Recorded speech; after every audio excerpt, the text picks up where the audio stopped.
Hello, and welcome to Networking Unleashed, Building Profitable Connections.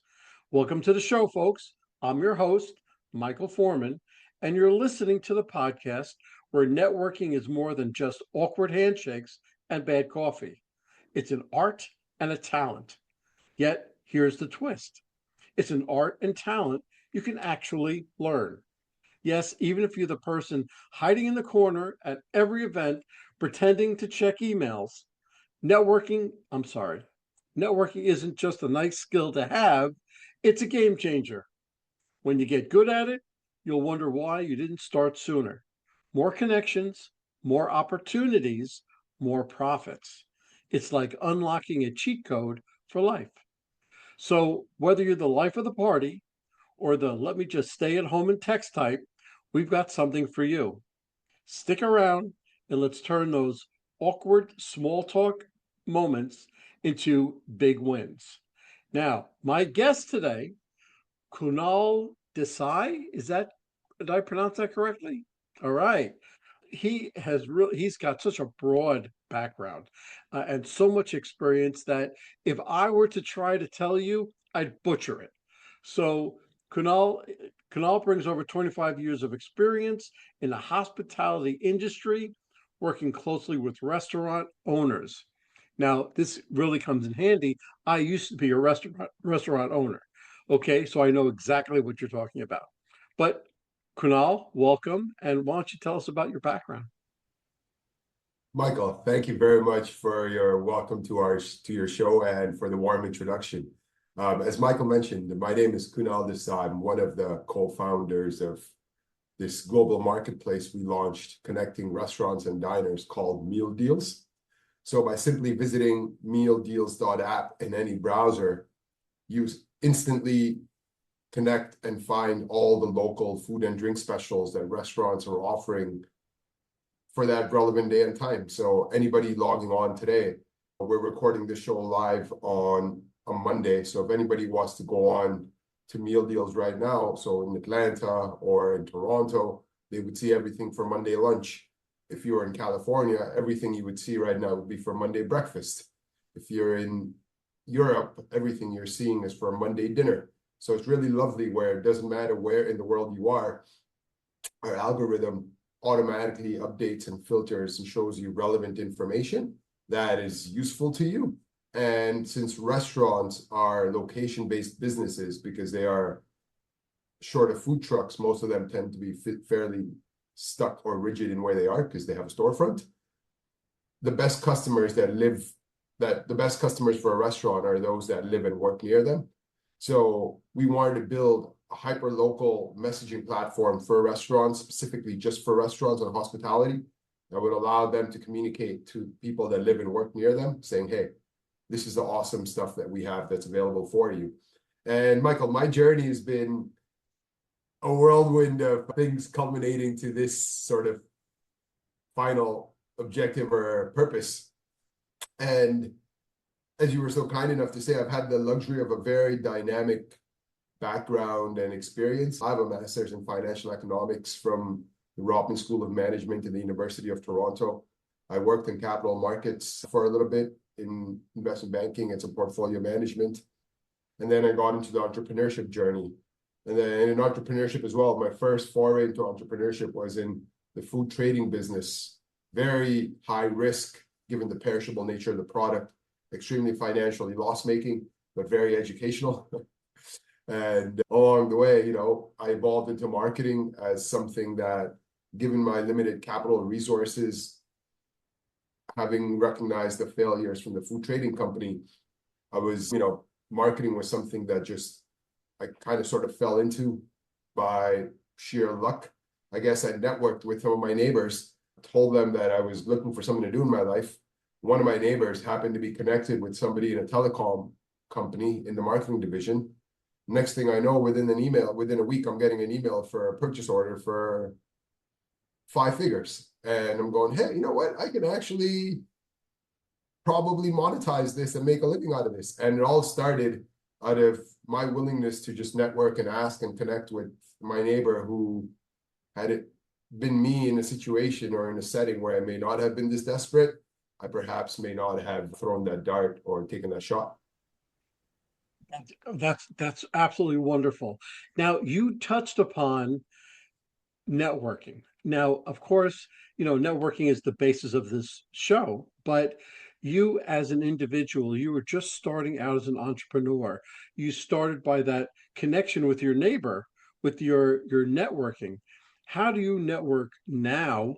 Now, we've this is really a digital age, but what I profess is the one-on-one networking, the walking into a networking event, the networking between people. What do you do and how do you do it? Networking is like anything else in life. There's not just one dimension to it. It's an ongoing and continuous process. There's a couple of key parts of, some learnings that I've just taken away along the way. One is, I always say this because this is something that, no offense to any cat owners, but I remember I had a business partner one time, an older gentleman, and I'm sure you know what's coming. He always told me, Kunal, there's a lot of ways to skin a cat. And, I wish I had a better saying for that, because every time I say that statement, I always say, yeah, Phil, no offense to cat owners, because, you don't want any cats. So I wish there was another way to say that in a similar transfer. So if you have any phrase, I would love for you to share that with me. Perhaps use a better example in the future.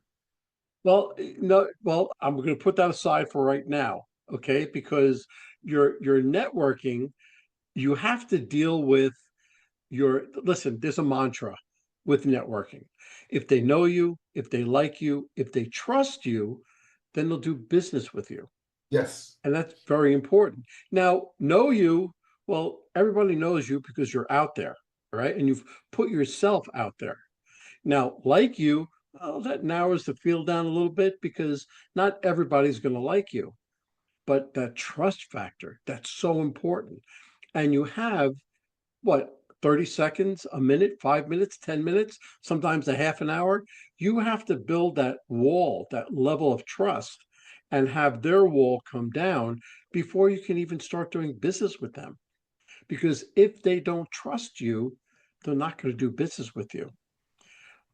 So, with all of that in mind, do you have some key elements for effective marketing or networking?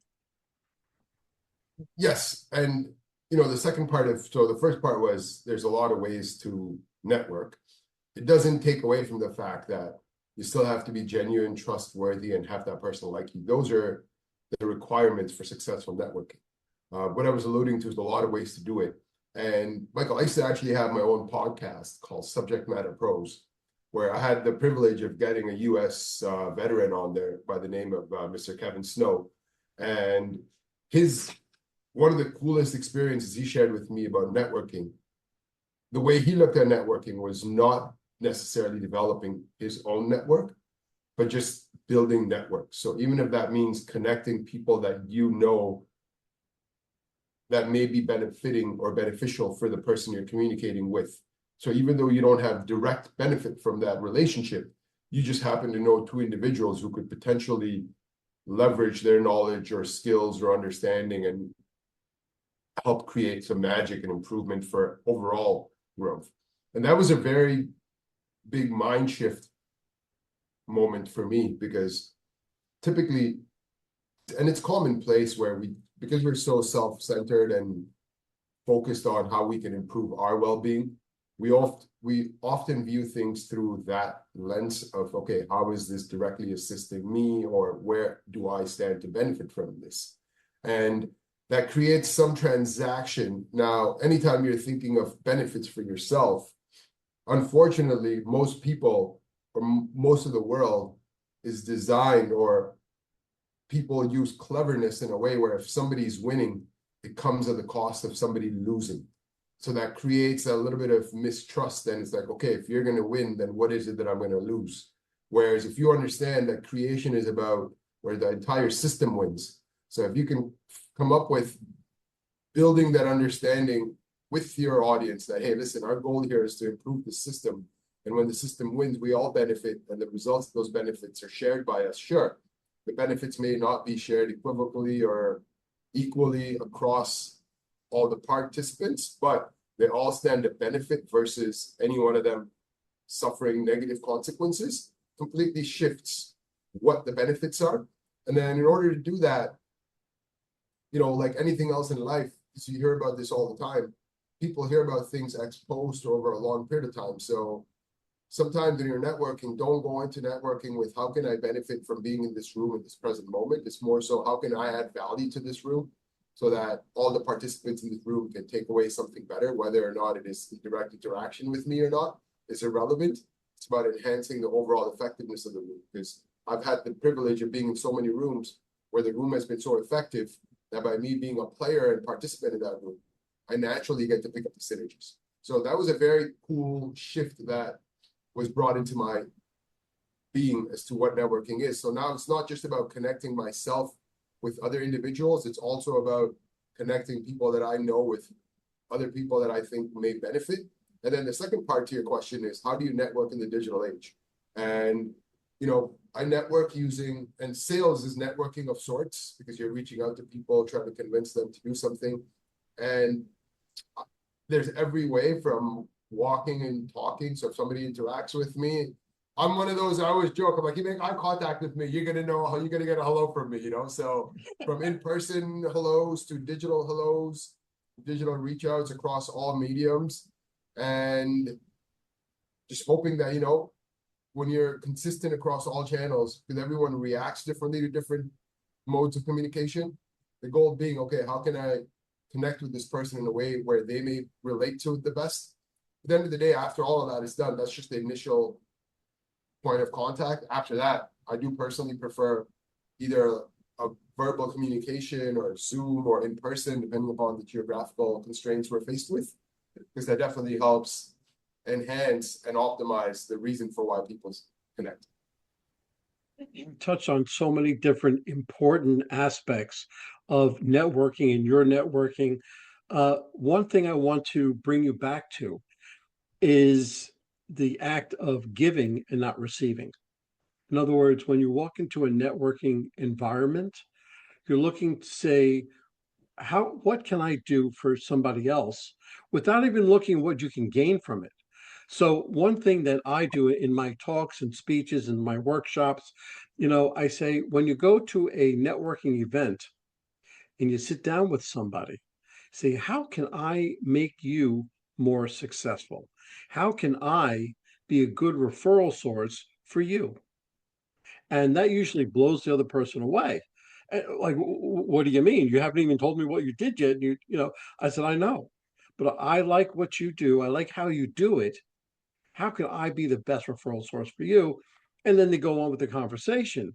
So that's one very important aspect of the network of the in-person meeting. Ever since the pandemic, people lost their minds. They don't know how to talk to one another. They don't know how to communicate. And all of this is the art of communication. And that's all how we speak to one another. Okay, so we went over all of your wonderful, good things that you do in networking and everything else. But what what mistakes have you made and how did you overcome them?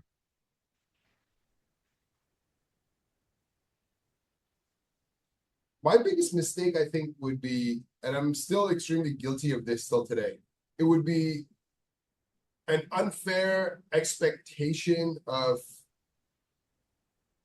imposing the same level of urgency that I bring in my communication and expecting that from my counterparties. Looking at networking is something where I've come across so many individuals who are an order of scale busier than I am, yet they always have time to respond. So responding to me is your decision of whether you want to prioritize an interaction or an engagement with someone. It's not so much about you having the time, it's about you prioritizing it. And one of my biggest, and this is something where I'm just a very robust, passionate individual. So for me, the timing of things is very critical. Again, I work best with individuals who share that same reciprocity of urgency. And with networking, oftentimes, especially when you're taking an indirect approach like we shared, where you're not necessarily providing them the network benefits, but you're allowing them to tap into your network for them to realize the benefits and using those long run relationships to see how you could grow synergistically. Because like you mentioned, when you have trust as a critical part of business relationships, when you can move that, do I trust you way before anything else? Because now if you've helped this individual and done something, it helps build up that little bit of rapport and trust before you've even done anything direct as far as commerce goes with said individual or business or party. That may help with the process, but I wish I was slightly more patient in the networking side of things, because not everybody at networking events tends to be that robust in their communication. Not everybody goes there with the same intention. But then the flip side, I'm going, if it's a law of large numbers, if I'm doing more events like this, then what I really want also is to meet other passionate individuals who share the same enthusiasm about working together. We don't have to work, our businesses don't have to have a natural fit, but it's about understanding that we both have that same passion for improving the system and what can we do with our skill set and our connections that we can use to improve the system. Because when the system wins, you are going to win. Absolutely. Absolutely. Okay, so what role does follow-up, what types of ways do you follow up, and really what's your system to follow up with, your various contacts? Again, omni-channel comes down to how we initiated contact. That's one of the skills that I think I've been lucky enough to evolve through my time of leadership and entrepreneurship, is understanding how different people like to be motivated. And again, that's the same thing where, there's a lot of ways to skin the cat. That statement, you can apply that to so many use cases of life. And availability of information is another one too. Sometimes you may want to call up the person, but if you just don't have their phone number, you can't even pick up the phone and call them. So we are, limited by what information is available to us. But personally, I love talking to people, as I'm sure you've identified in a short period of time, and I hope your audience is enjoying my little soliloquies along the way. So if it was for me and I had the luxury to, and I had the access to information, personally, I would just pick up the phone and dial. Then again, everyone is always busy and we're mobile on the go. There's a lot of priorities that need reallocation. So email follow-up still becomes a useful way of just, ensuring that there's a written, easily searchable documentation of any communication that may have happened. Okay. What are your top 3 strategies for ensuring a networking interaction leads to an actionable result? That's a very great question. And that's very difficult to answer because That's why I ask it. I know, and, and we're so individual and unique in our being. I think, the top 3 strategies, they would sort of almost align with what you say as far as networking goes, where if they like you, they'll listen to you, they'll trust you, and they'll buy from you. So I think the first one is, authenticity. I think you cannot, when there's a natural passion and authenticity to somebody's willingness to connect, that goes beyond the immediate short-term financial or connection. And like I've been in rooms where I know that if I'm in a general networking space where there may be a lot of incumbents, sure, I have very strict boundaries because my time is limited and I have to interact with a lot of people. So I put up a big guard wall where, it's like, okay, if you don't understand meal deals or if you're not in my wheelhouse, I'm just going to shake your hand, wish you a wonderful evening and move on, because I'm constrained by so many minutes and so many other individuals I may have to interact with. So that genuineness, I think, is something that really helps. Authenticity and genuineness shines through. The second thing is, I think that willingness for how can you enhance the system and not myself? And that goes to extension of the authenticity of, okay, how can I understand what it is that I'm able to offer this individual in terms of, because when I reflect on my life, I'm just a creature of all the wonderful teachers and professors and mentors and bosses I've had along the way who've poured wisdom into me. And all I am is just a mosaic of all of their knowledge. and I get to use it piecemeal based on the situations I'm in. So from a networking standpoint, how can I share some of those details with the individuals I'm connecting with? We're hoping that some of this knowledge transfer may be beneficial to them without me directly being an intermediary in the application of such knowledge, because now I've taken this network and leveraged it. And then, the third part of that is an extension of this. Is like, how can you make this more than about yourself? So networking is about connecting. You don't have to necessarily be the core point of connection every time. If you can put together a few right people and connect them and have their network grow through, you'll be surprised at how, who knows, 5 years, 10 years down the line, there'll be such a fond memory of the network that you've helped create in ways that you didn't even know you helped create. You could pick up, again, all kinds of tangible and intangible benefits from having created such wonderful connections. Good, good. Very good answer, by the way. See, it wasn't so difficult. Okay, what's one essential tip that you would give somebody looking to help them with their networking or sales skills? Repetition and don't be shy. I know it's sort of like, there are two tips, but in my view, they go hand in hand. Just keep going. Like, it's literally a numbers game. And the more you do it, the better you get at it. You're going to get no's anyways. You might as well solicit the no, so it brings you that much closer to the yes. And I know these are very heuristic, sort of aphoristic things that I'm saying, almost aphorisms of sorts. Every no gets you closer to a yes, so on and so forth. But still, it's just the truth, like that it is still a large numbers game. There's 8 billion of us. Are we going to network with 8 billion human beings? Mathematically, it's not possible. Our time on planet Earth will end before we can physically connect with 8 billion people, right? So when you factor in the limitations of how much time we have and how many people we can reach with, I think the goal should be just, how can I maximize my outreach? Okay, that's good. So with everything you've told me, everything you've said, what's your favorite marketing tip? Man, I love talking to people. So if I could just show someone, and I love helping people too, Michael. That's one of my core purposes in life. Our business is built around helping restaurants and people. And if I can do anything surrounding how can I help somebody,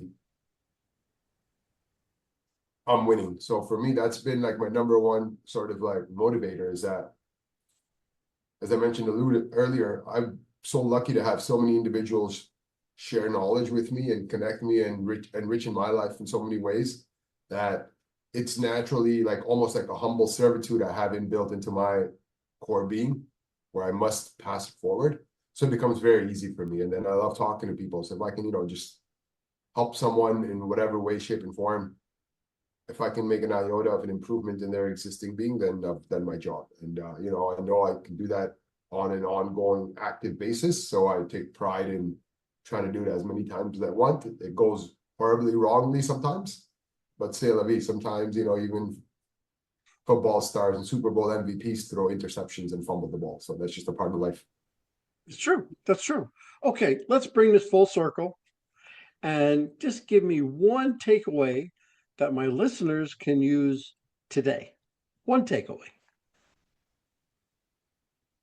I think, Michael, you alluded to that building a trust factor, and that trust really comes from relationships.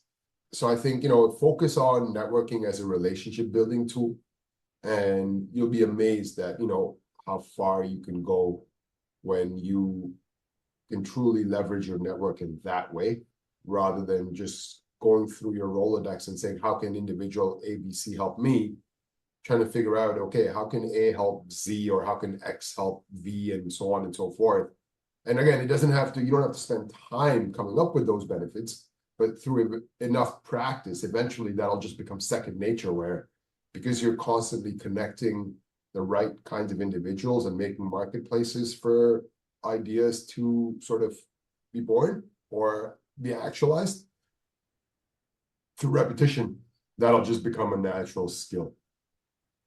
It's great. Great. Kunal, I can't tell you how excited and great this podcast was because we got to hear all about your experience, what you're doing, your energy itself, just to put forth this extra business is incredible. How would somebody get in touch with you if they wanted to know more or invest or be coached by you? How could they get in touch with you? Thank you, sir. We build meal deals to be a global marketplace. We're already in 53 countries. If there's any restaurant owners or folks who have friends that own restaurants that are listening to this, and they would like to add their restaurants to meal deals, it's very easy. You just go to mealdeals.app/register. So the URL is www.mealdeals with an s.app/register. And it's a fully automated, simple to use solution that allows you to sign up your restaurant and start announcing anything you want to locals. And if anybody wants to get in touch with us, our email address is hello@mealdeals.app. And yeah, we look forward to areas of suggestions for improvement, enhancements, just any good tips, anything that would help enhance and improve our ability to serve our users. We cherish and look forward to any of those suggestions and recommendations. Very good. Kunal, thank you so much for coming on to the podcast. Pleasure to be on your show, Michael. Thank you for allowing me to be a guest, sir. Well, hold on, folks. Don't go anywhere. Let me just read a few of our sponsors that we have. Struggling to reach success? Maybe it's time to quit. In Quit Your Way to Success by Rodney Davis, this reveals 27 steps to breaking bad habits that hold you back. This powerful book helps you rewire your mindset, take control of your actions, and turn setbacks into stepping stones. With real life examples, motivational quotes, and actionable lessons, especially for sales professionals. You'll gain the tools to quit, what's stopping you, and start winning. Transform your future today. So Quit Your Way to Success by Rodney Davis, available now on Amazon. And this is a nonprofit called Revved Up Kids. This is something I believe in wholeheartedly. Revved Up Kids is on a mission to protect children and teens from sexual abuse, exploitation, and trafficking. They provide prevention training programs for children, teens, and adults. To learn more, go to revvedupkids.org. That's REVVEDUPKIDS.org. Well, that's a wrap, folks. A huge thank you to our special guest for sharing such incredible insights today. And of course, a big shout out to you, our amazing listeners, for tuning in and spending your time with us. Remember, networking isn't about being perfect, it's about being present. So take what you've learned today, get out there, and make some meaningful connections. If you enjoyed this episode, don't forget to subscribe, leave us a review, and share it with someone who could use a little networking inspiration. Let's keep the conversation going. You can find me on Apple, Spotify, YouTube, or my website, michaelaforman.com. Remember, until next time, keep practicing, keep connecting, and keep building those relationships. This is Michael A. Forman signing off. Take care and happy networking.